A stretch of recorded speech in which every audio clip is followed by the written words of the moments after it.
So, we're doing a review for a movie called We Are Still Here. It was done in 2015. And it's a sleeper.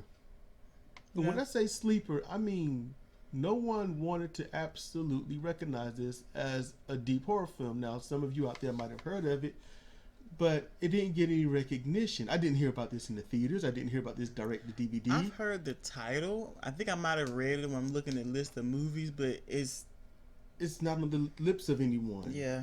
You know, and when you look up horror movies and reviews and best horror movies I hadn't run across this. 2015 or best horror movies of of the past 10 years, this don't come up. And honestly, this movie did it right. It was good. Okay. I can't really give this enough of a glowing review. It's a mystery without a mystery. And I like that. I don't like when you have to go through subtle little things here and there to figure it out. No. I like it when it's sort of in your face. I don't want to have to try to figure out your ending. I don't have to figure out your opening. Okay? I don't want to. The movie opens with a couple in a car. The guy is driving. He looks all good. And it's kind of a period movie, 1979. Mm-hmm. The woman is in the passenger seat. Well, she just finished crying. Yes, eyes reddened, nose red, face flush. Well, not flush, but lacking color, which the color does come back throughout the movie, which they did a very good job at doing. Mm-hmm. But you can tell that there's something wrong. Mm-hmm. What's wrong? So how long in the movie do we have to wait to figure that out? Well, you don't have to wait long. Mm-mm. That's great.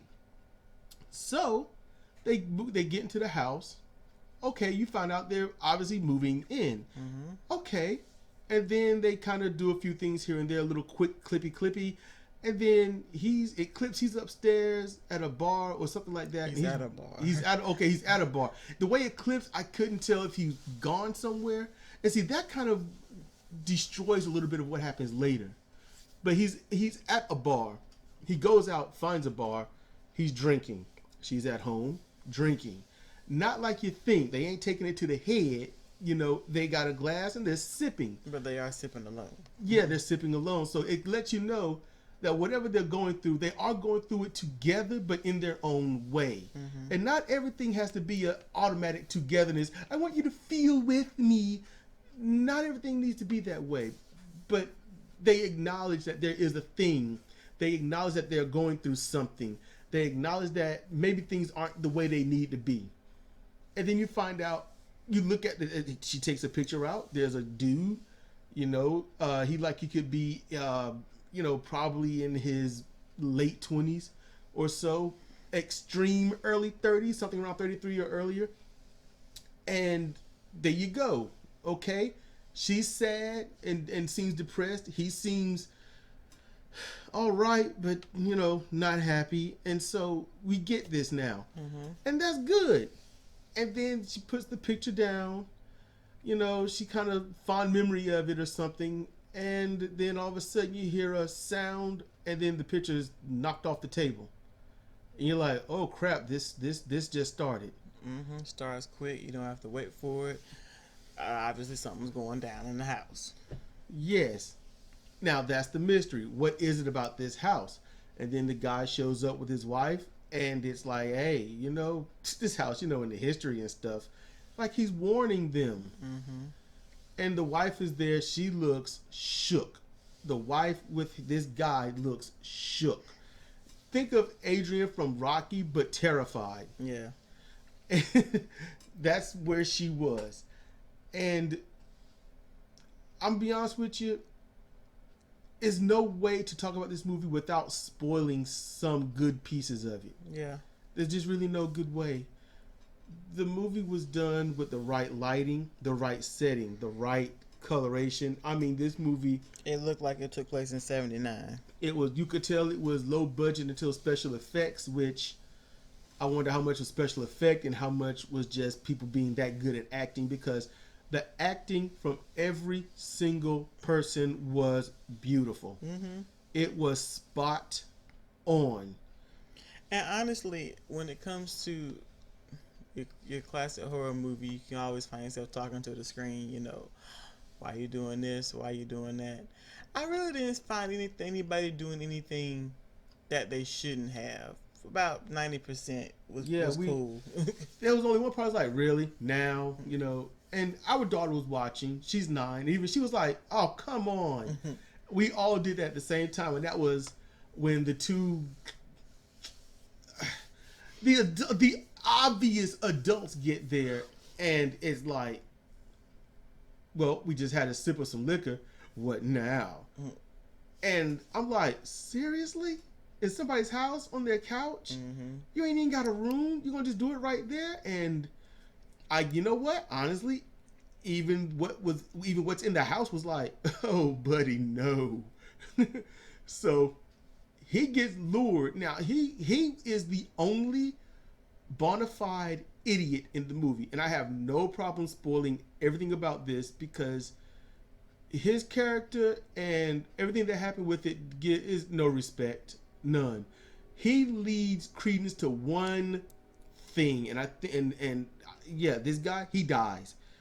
And I'm thinking he died. We haven't talked about this, but I'm thinking he died because he was able to convey something that would fool the parents, or at least cause some a rift or issue. Here's the thing: their son died, and they're like, yes, he and their son name is Bobby.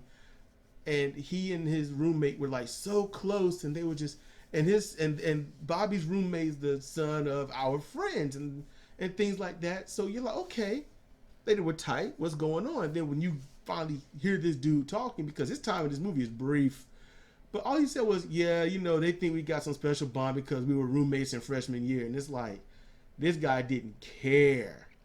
I think that not to the extent that they did. I think that could be it, and the fact that his parents were very empathic and in tune spiritually. So when your parents are a certain way, and we don't mean godly. When your parents are a certain way, you do one of two things: you follow in their footsteps, or you completely rebel against it. And he outright rebelled. He outright rebelled. So to the point of not even being respectful about him. I sense. Maybe they didn't respect him being the way he was. Maybe. No, I sense that he's like, my parents are like this, and they think that because we stay together, we have a bond. It's just some of their bullshit. He called them kooks back in the mid to late 70s, and it died off in the early 80s. That's basically like calling someone crazy in the 1950s. You dub someone crazy, and they getting locked up. There ain't no one talking about it. Whether they are or not, there's no talk. So calling someone crazy back then was a death sentence. Just like even back then when you call something fake news, that was a death sentence for that news station. They had to climb themselves out of it. Anything that they did after that, they had to issue a thing of, we are not fake news. And then anything that they did, it had to be unadulteratedly spot on. There could be no gaps, no leeway. So that's why when you hear people call fake news today, it's more like, well, you're crazy. It doesn't really mean anything other than tribalism. Yeah. And I think maybe he had a bit of that in him, and maybe the spirits was like, you know what, man? Fuck you, dude. Or the sheer fact that they were just in the house. They were in the house without the quote unquote people who lived there. Walking around like they own the place. And they were. They were. Mm-hmm. She wasn't. Not really. But on the note, it did say make yourself at home. So they did. Yep. Plenty of food in the refrigerator. Okay, we've been given the green light. They just were given the green light by the wrong folks. Yeah. Because we don't know who wrote the note. Yeah, the wife wrote the note. She was like, oh, okay, I guess they haven't been here. She took the note down. Okay. Well, she could have just been cooperating. I don't know. See, a movie that opens up conversation of, this, that, what if, and, most likely she did write it, and since she's the one that acknowledged it, and she took it down, someone else could have wrote it, and she's like, oh, but then again, back in those days, whoever wrote it would have been the one to talk about it. Mm-hmm. So that kind of closes that back and forth debate. So All of a sudden he's like, I think they're here. Which was stupid because you've been in the house for 30 minutes. They get there. There's no car there. The people there are not quiet. If someone is there, it would be like, oh, hey, are you here? Are you here? Nah, they're going to just, you come in the house and just be quiet? Be like, let's hide from them and say absolutely nothing for no reason. Let's be absolutely uncharacteristic. So he's like, yeah, man, I think they're here. So he goes checking. He looks around. He follows the noise to a door to the cellar. He gets to the door and the door shuts in his face. And then you hear nothing. If someone shuts a door in my face and I don't hear giggling, breathing, or something moving, or something running away, I'm going to be like, nah, bro, that's cool. Nah, but what does he do? He goes through the door. And looks downstairs. He goes down there and he rubs his hand together like it is freezing. But then when this girl... He did that because when he touched the walls and the walls are like grainy. Oh, he touched the wall? Yeah, when he was coming down. I thought he was just moving something out the way. Okay, my bad. So, okay, cool. See, that clears that up. See, I don't get to see everything in the movie. You know, I see one thing in the movie and Sidra thinks I can see everything in the movie, and I don't get that. So that's just her thing. That's just her. What? The whole Star Trek rainbow thing. I ain't even thinking about that. I know you were thinking about that right now. You only bring it up, you know, you couldn't see that Mr. Rainbow in the corner guy, and I'm like, what the? It was in a big ass movie theater screen, up in the high right upper corner. I'm looking at the folks moving around. He spotted a damn rainbow in the little tiny corner of this big ass screen. Yeah, but you saw it when I pointed it out. Yeah, you had to point it out. Yeah, I saw everything on the screen. I was looking at everything else. I didn't want to miss anything on the screen. It's Star Trek. I wanted to see everything. So, and no, I'm not a Trekkie, but, you know, I watched the fuck out of it. That's for sure. Now, this movie here, I can't believe how well it was done. So he goes down there, and all of a sudden it's, I got you, bitch. And it's like, ah, shit. And the girlfriend's like, no, I got to go. She gets her shit, and she, listen, this white girl does everything right. Mm-hmm. All right. Now, I'm just going to tell you clearly in this, she ain't at the end of the movie. Yeah. All right. And it sucked because she did everything right. She got the hell out. She did everything right. When I say everything, there is no nuance. There is no BS. There is no favoritism, bias, or blind anything. No, she legit, you can scan it with a fork. You can comb it in the desert like Spaceballs. She did everything right. And she didn't make it to the end of the movie. Mm-hmm. Now, the black dude in the movie didn't die. He didn't die. But he needed to turn in his black card. Yeah. All right. First, he's the electrician. So he's got to come down there and fix some electricity to get the stuff running right. And granted, he's probably used to being in the dark cellars and basements. And that's cool. But how often are you in the dark cellar? Everyone in that place knows about this house, but he was acting like he don't know. Because he's probably from outside of town. You think he might be? Yeah. So okay, let's give him that. He's outside of town. One, he didn't have that much bass in his voice, so I was concerned. All right. And when he was talking, I was like, wait, that voice coming out of him? And then, see, y'all might be like, come on, man, that's just messed up by you, Cedric. No, it ain't messed up. It ain't messed up. All right. Now, I have a very, very light voice for a black guy. My voice is very light. So, I'm just throwing that out there. And dude's voice, you know, he wasn't that far off from a woman. I'm just saying. What do you mean? What, you know? Don't be looking at me. My voice can't get any higher than this. Don't be looking at me like that. His voice was not that close to a woman. It was a dude voice. It just wasn't a deep voice. Okay. Call my ignorance out. Fine. Fuck y'all. Fuck everybody. Fuck this movie. Fuck him. And fuck Damn. But look, the dude sits there. He's downstairs. He's in the cellar. Hello? I'm like, oh, shit. Now, honestly, I was like, you got to turn in the black card because I don't. Yeah, want because if anybody had come into the cellar, I don't want you dead with that on you. If anybody had come into the cellar, they would have came down the stairs very audibly. Not from a wall with nothing on the other side that you could foresee anyway. You know, I mean, just you look at the wall. Hello, bruh, yeah. Seriously, bruh. He fucked up, but he's lucky he didn't die. And then he's all like, let me get my flashlight. Let me look around. Black people don't go exploring. Black people do two things when they enter a place. How to get out and where is the shitter. Okay, that might be a little biased because when I go into a place, I'm like, where is the bathroom and how do I get the fuck out? Matter of fact, what is the only other ways to get out? Because if something going down, I might have to go the other way. Just throwing that out there, y'all. And so I might look like if I go into if I ever go into someone's home and I'm looking around, I ain't casing the place. I'm trying to get out. If something throw down, I need to know how many look. Are those windows? Do those windows look penetrable? Can I leap through there if I need to? I'll throw my big black ass through a window in a heartbeat. I'm gonna make it. All right, I'm just throwing that out there, y'all. You know, and if my woman and my kid ain't right behind me, they didn't have enough survivability in them. I'll be behind you, let you cut yourself up going through the window first. I ain't gonna notice them cuts. Yeah, you ain't gonna notice till later when you're running and you're bleeding. And you know what I'll be able to say? I'm alive to acknowledge it. Yeah. There you go.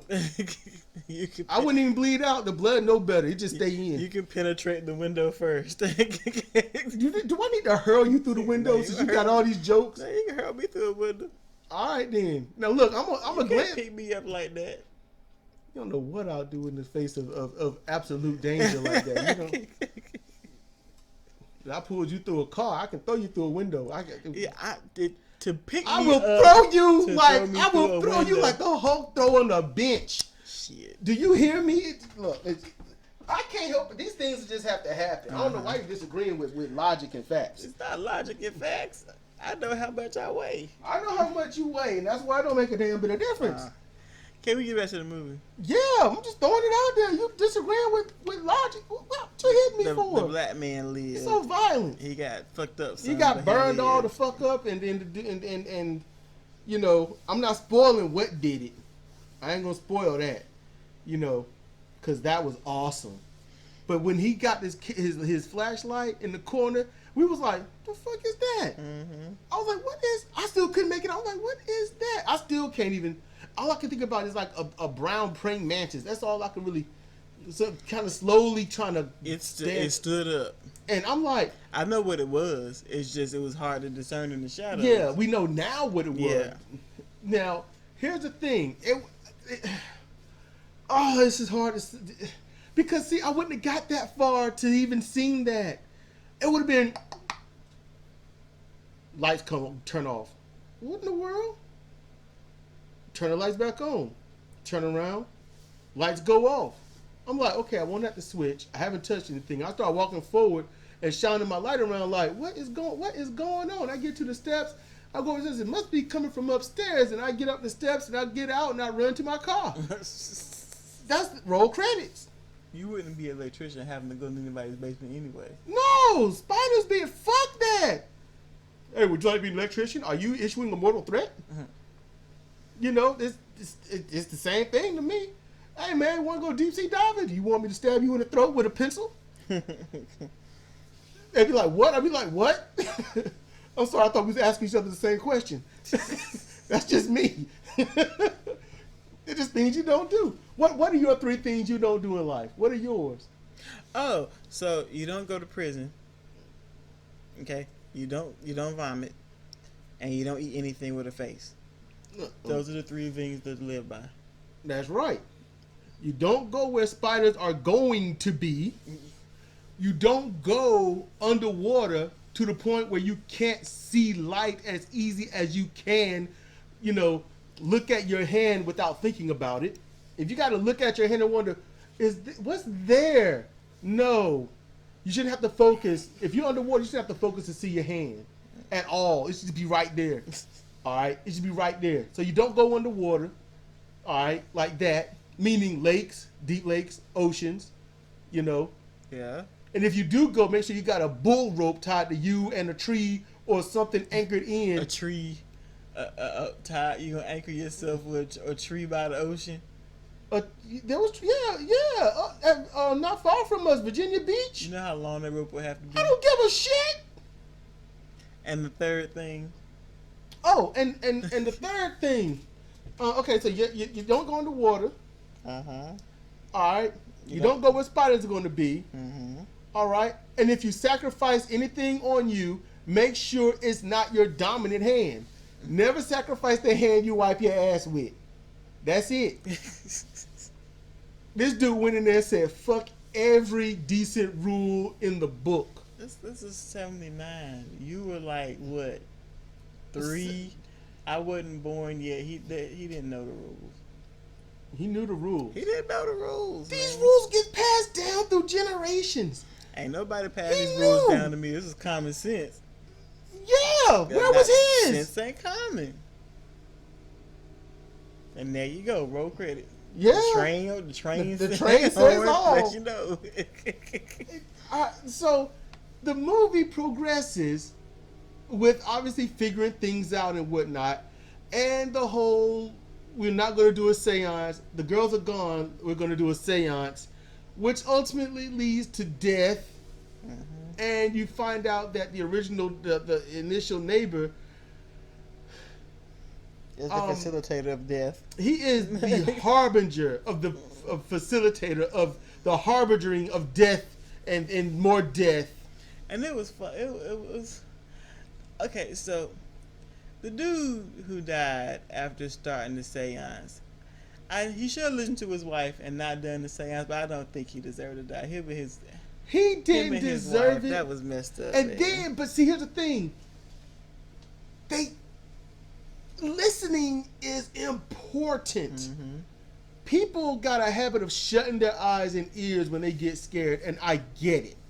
I'm not gonna down people who end up doing that, but that's the thing that we are born with. I mean, when you come out, if you're crying, your eyes are shut, you ain't listening, you just unhappy. And any other time past that, it's the same thing. So the older you get, it don't go away. If you're arguing with somebody and they arguing with you, you ain't hearing what they're saying, you don't care what they're saying unless you hear a buzzword that triggers more anger. That's it. And then at the end of it all, they think they cute. That's it. Fuck her, she thinks she cute. Saying all that stuff she said. What she say? She know what she said. Mm-hmm. That means you won't listen. And if they listened to this guy, they would have been like, whoa, so what really happened? That's what really went down here. But the original couple who lived in the house, they were very quick on the uptake. When he was talking, they were like, "That's Dagmar." Yeah. Oh no, they were quick. Yes. Yeah. Yes, they were quick. And they were listening. Yeah. But it was a jacked up situation. Yeah, listen and back up from the dude and put up out the chair. And then this friendly original neighbor is a outright murderer, and you find out he ain't the only one. Whole damn town coming. They came. When you look, I had to go through this in school. I had to go through this, and you see it in older movies, but they captured that whole. We walk into a bar, and everyone turns and stares at you. Mm-hmm. And I was like, okay, they look, they see him, they still see him, they still. The whole time they was sitting there for like an hour. They was staring at. Watching with that they think they cute look. Yeah, especially that one woman they kept showing her with that judgmental face. Yeah, I'm like, what the fuck is wrong? And see, I'm like, man, probably want to get up and be like, we're human, just like you. It scared the shit out of them. That's just me though. Would I have done that? No. But it would be in my head, and I probably would have laughed about it to myself. And then somebody would be like, what are you smirking at? I'd be like, shit. It's not that he asked that question. It's the fact he asked it with that accent, that tone. Yeah, and then that thing is going to be a yeehaw, and the rope's going to come out. That's it. You want to scare black people, you just throw out a yeehaw. I ain't going to lie. My heart jumped out my damn chest the first time that shit happened in real life. That fucked me up. I was with Sidra when that happened. Oh, Texas. Yes. Man. Man, that mess happened. I'm like, oh, I was like, I realized I care too much about y'all because I was about to grab you and say we got to go. You know, it wasn't going to be just get up, leave, and be like, you better be in tow. That was before Solstice. Yeah, it was. No, it happened while we was. It happened while after she was born, but it initially happened before her. It happened twice before her and twice during her. Yeah, when they started. And both times I was not gonna leave my family behind, and you are my family, just me and you. You be my family too. I know. You were my family all that time. I acknowledge that in the story, because in the story, the damn movie. Yeah. In the movie, because it was like it kept saying that the house needs a family, and so it was like, they're not a family. I said, yes, they are. They're a married couple. Married couples are family. Just because you ain't got kids don't mean you're not a family. Be like, we're a family. It's us and our son. Your son's dead. We ain't a family no more. That's fucked up. Yes. So you need to be more of a family now. Shit. So this, yeehaw will do it. A yeehaw and yeah, so yeah, that'll do it. You know, it's a lot of things that'll scare black people. They ain't gonna admit it, but it's a lot. And no, swimming ain't one, because I'm an awesome swimmer. Just to be honest with you, you know, swimming, climbing, I got that shit on lock. I don't climb, and I can swim enough to save my life. I can't save nobody. I have no problem. Look, listen. All right, there's a lion coming after us. I'm getting up a tree. It's happening. That tree will just lower a branch for me because it knows what's about to happen. It's like I ain't gonna present the challenge because he's gonna conquer this shit. And the lion like, I'm coming up, and I'm like, you come up here, I'm gonna kick you in your damn nose. I'm gonna fuck up your smell, and your lionesses ain't gonna want you to kick you out the pride. Here's the first problem. Why are you in proximity to a damn lion? Because they got out the zoo and they came here. That's the only way it's gonna happen. Okay, you know where we are, right? So they got out the zoo and they traversed many miles to get here. Yeah. Yeah. That's the only way. What? Am I gonna go somewhere, hunt something, and be like, we caught it, and then bring it back here and raise it as my own, and be like, I don't know why it turned on me. I don't understand lions. No, that's not happening. So that's the only scenario that I can think of. Okay. Past that, roll credits. Black man faces a lion in his home. I look up reading the book. It'd be like, so where's the lion coming in? Well, he ain't going out to get it.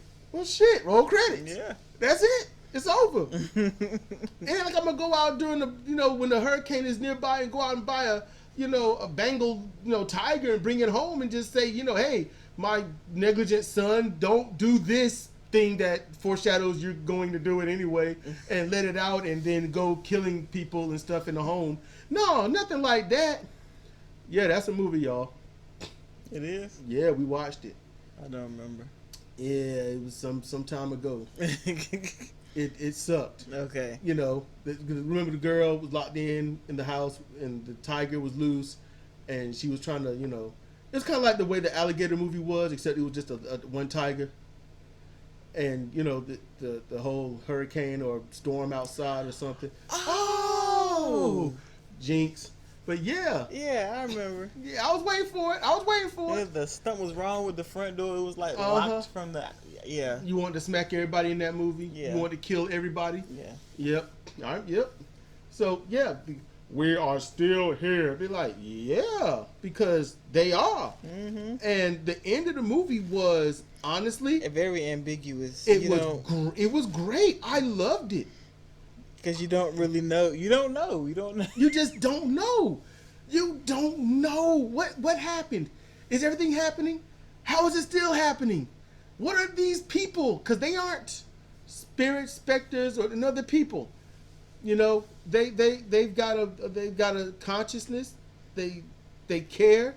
I mean, they showed that. Mm-hmm. They showed the affection and everything. Mm-hmm. And I'm sitting there, they were showing the close up of the thing's face, and I'm just like, I didn't say anything. I just nodded at the screen like, I get you, man. Mm-hmm. I'm protecting his family. Yes. Protecting. Yeah, protecting. If you want to throw it out like that, he couldn't. Obviously, he wasn't able to do it the first time. They died. This movie is all about empathy. Yeah. It is. And the only reason we watched it is because Sidra found a horror movie was called Mohawk. Yeah, hopefully we can watch that tomorrow. The school work don't. And it was like it's akin to such and such, and it seemed like it might have been a sequel, but it won't. It's just I don't know why it was it read the way it did, but it led us to this movie. And this movie is something I honestly recommend that you go watch. Mm-hmm. Go watch. We Are Still Here. I could spoil everything and it'll still be great, but I don't. I want you to watch this movie. I don't want to spoil too much. I just don't. It's just too good. Mm-hmm. It's no stupid movie tropes and the whole loud music build up to something jump scary or horror. No, the jump scares are not epic, but they're there. Mm-hmm. The actors are responding to sounds that in every other movie no one responds to because it's just soundtrack. In this, it was hard to discern what was soundtrack and what wasn't. Yeah. You had to see how they responded to the sound. It was great. I humbly, strongly recommend you go see We Are Still Here. Go find. Yes, 2015. What was this on Netflix? Or? No, it won't. Okay, you got to go find it in our area. Now, we can tell you where it is, but you got to be on Discord or Twitter and send a private message because we ain't giving up this spot. Yeah. It ain't happening. But it's worth it. We Are Still Here 2015. So with that said, please go check out tinyurl.com, CR Banking. And if you want to join on Discord, tinyurl.com/CRConvo. Yep, snuck that in. It was so quick. So quick. So yes, please check that out. You got anything else to add, woman? Nah. All right, so this has been Cedric and Sidra reviewing We Are Still Here 2015. Thank you for your time. Thank you for listening. And please leave any comments or anything down below. And if you wish our reviews to be much shorter and just get to the point, let us know. Just say, yeah, get to the point, yada, yada. Hey, it's all good. We will do that. It might not be as entertaining or fun to listen to us, but we will definitely get to the point. No, we won't. We banter too much. No, I will cut the banter out. You know me. I monkey paw the fuck out of people. I monkey paw the living shit out of people. I give you what you want. That's just me. But as I say, thank you for listening. Thank you for your time and energy and all that. Please like, share, comment, all this stuff. Click the bell if after you subscribe. That's if you're not subscribed because you need to subscribe. Why? Because I want your subscription. That's pretty much it. Well, no one else gonna be honest. I'll be honest. All right. I want your subscription. So there we go. That's been this review. Bye-bye. Good night.